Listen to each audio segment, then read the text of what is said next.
দাদা, ও দাদা, এই শুনছেন? যা, চলে গেল। আপনারা জানেন ইসকন মন্দিরটা কোথায়? আমি মহা বিপদে পড়েছি। কেউ যদি জেনে থাকেন বলুন না, আমার তো মহা বিপদ। এখন আসছে, দেখি। ও ভাই, ভাই শুনছেন?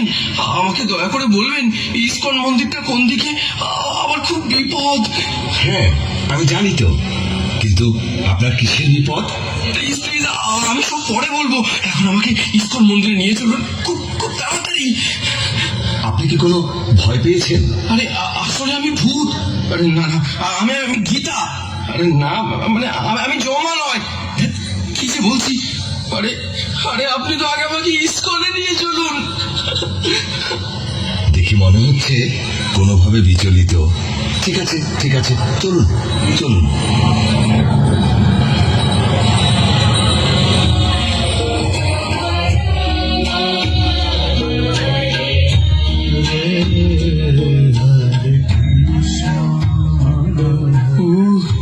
কি শান্তি পেলাম। হরে কৃষ্ণ কৃষ্ণ কৃষ্ণ হরে হরে, হরে রাম রাম রাম হরে হরে। প্রভু, ওনাকে দেখে মনে হচ্ছে উনি কোনোভাবে বিচলিত। হ্যাঁ তাই তো। আচ্ছা, আপনাকে দেখে মনে হচ্ছে আপনি কোনো ভয় পেয়েছেন। আর বলবেন না প্রভু, এই প্রাণ নিয়ে জমালয় থেকে ফিরে এলাম, আর আমি গীতা ছাড়া থাকবো না। জানেন, যমরাজ আমাকে এই গীতা পড়তে বলেছেন। তাই? কিরকম? সে অনেক কথা।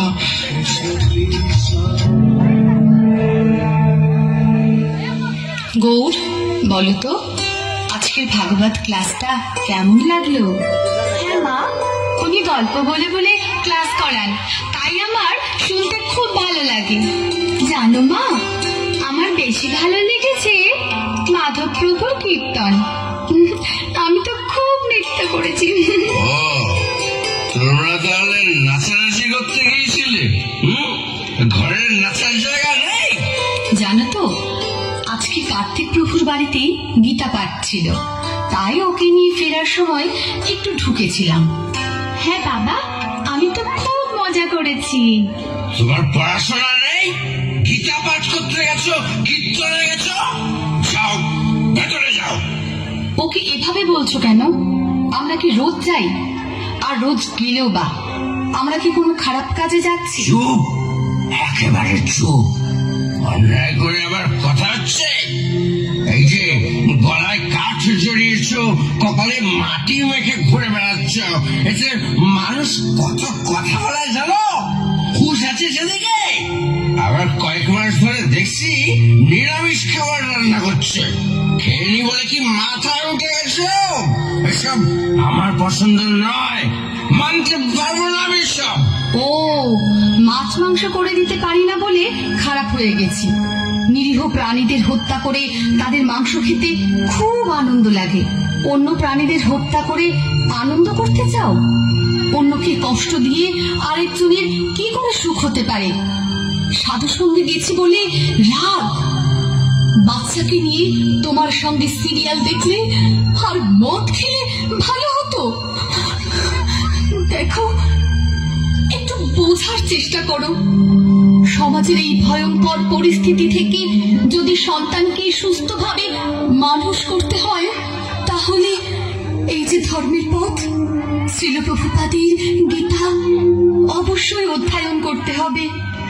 হ্যাঁ গো, তুমিও গীতা পড়ো, তাহলে বুঝতে পারবে আমাদের জীবনের প্রকৃত উদ্দেশ্য কি। ব্যাস, অনেক হয়েছে। এই দেখো, তুমি যা করছো করো, আমাকে না বেশি জ্ঞান দিতে আসবে না, বুঝেছো? সৌরভ কোন একটি অ্যাক্সিডেন্টে মারা গেছে, তাকে শ্মশানে নিয়ে যাওয়া হচ্ছে।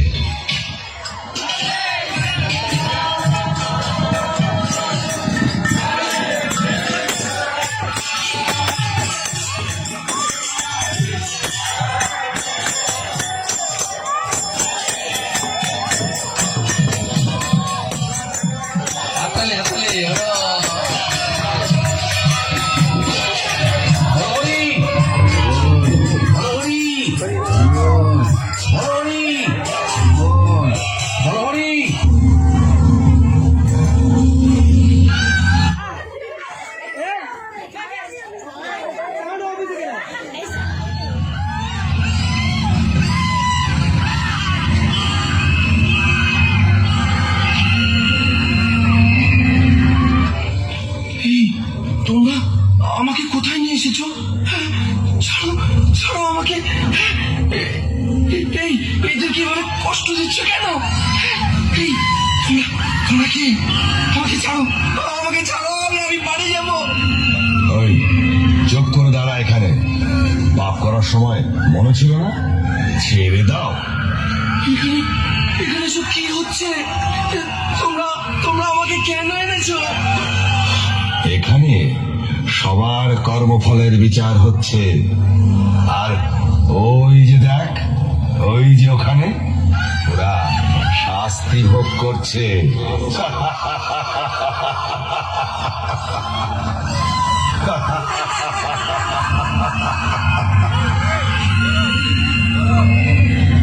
এই, এ কি পাপ করেছিল? ও মিথ্যে কথা বলে মানুষের সঙ্গে প্রবঞ্চনা করে তাদের টাকা গায়েব করতো। তাহলে চল ওর ওর জিভটা টেনে ছিঁড়ে ফেলি।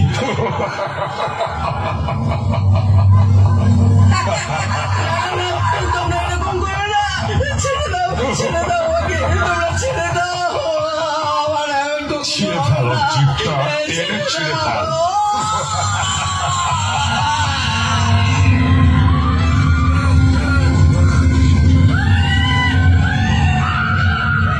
এর কি পাপ? এ জীব হত্যা করে তার মাংস খেত। তবে একে ধর, ওই গরম তেলের কড়াই আছে, সেখানে ফুটন্ত তেলে ফেলে দেই।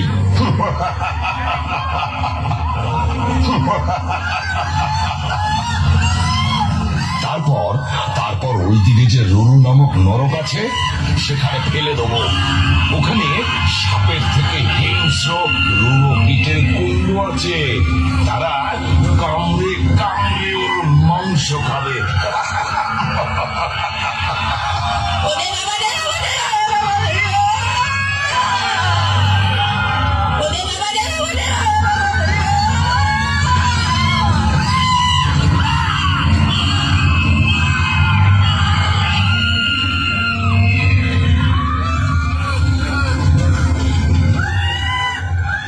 এ কি পাপ করেছে? ও নেশাগ্রস্ত হয়ে পরনারীতে আসক্ত হয়েছিল। ওইদিকে তপ্ত লৌহ কুণ্ড আছে, ওইখানেই ওর স্থান।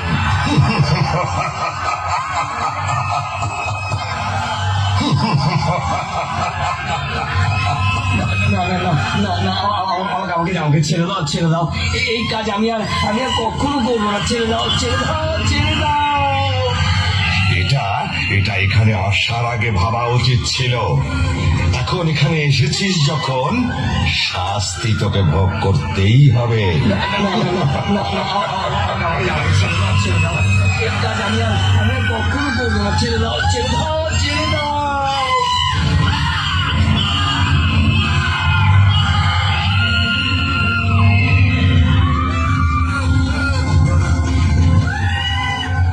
এর কি অবস্থা? এই পাপিষ্ট পরস্ত্রী হরণ করেছে। তবে যাও, ওকে ওই জ্বলন্ত অগ্নিযুক্ত লৌহখণ্ডের সঙ্গে বেঁধে শুলের আঘাত করো।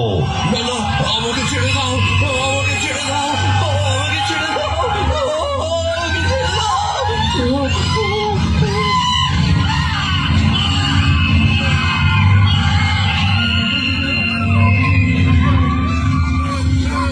এ আবার কোন পাপিষ্ঠ? এ সমাজে গুরু সেজে ভণ্ডামি করত আর নিজের স্বার্থ সিদ্ধির জন্য বড় অঙ্কের টাকা আদায় করত। ওকে ওই নাগ পাশে বেঁধে শুলাঘাত করো।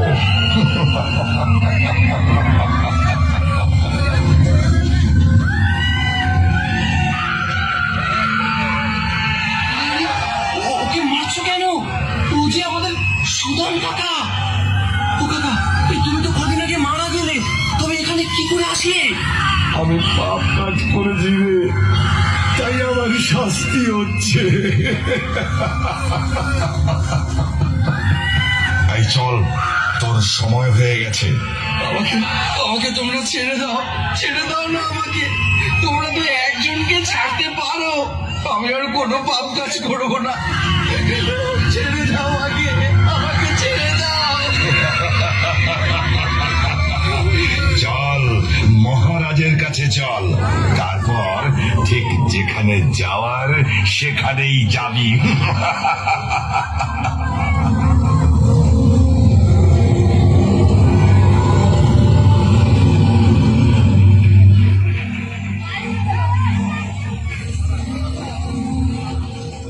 এর নাম কি? সৌরভ প্রামাণিক।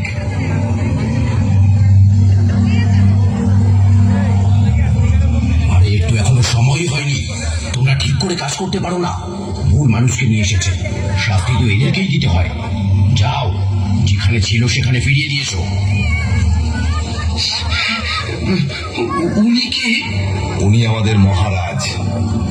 যে যেমন কর্ম করেন সেই অনুযায়ী তিনি তাদের শাস্তি প্রদান করেন। মহারাজ, আপনি অনেক দয়ালু মহারাজ। আমাকে ছেড়ে দিন, আমি এসব সহ্য করতে পারবো না মহারাজ।